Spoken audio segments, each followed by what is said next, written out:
Trời đất ơi, có 2-3 cái sản phẩm thôi mấy triệu lần vậy? Chuyện ở bên kia kìa, bán chỉ có mấy trăm ngàn rồi bé ơi. Chị qua bên kia mà chị mua. Đó, nói với khách mình vậy á, coi khó chịu không? Tức đúng không?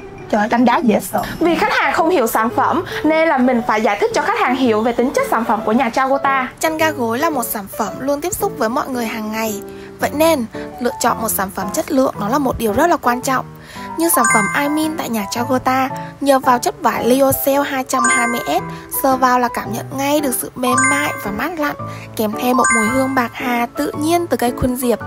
Chăn ga gối là sản phẩm tiếp xúc với chúng ta hàng ngày nên chọn sản phẩm an toàn là điều nên làm mà đúng không mọi người? Việc bỏ ra tiền triệu để mua một giấc ngủ ngon đó là hoàn toàn xứng đáng nha. Tại Chagota đang có chương trình ưu đãi khi mua một bộ iMin, tặng 2 rụt gối nằm, 1 rụt gối ôm, một tấm bảo vệ nệm trị giá hơn 1 triệu đồng. Mọi người nhanh tay inbox để được tư vấn ngay nha.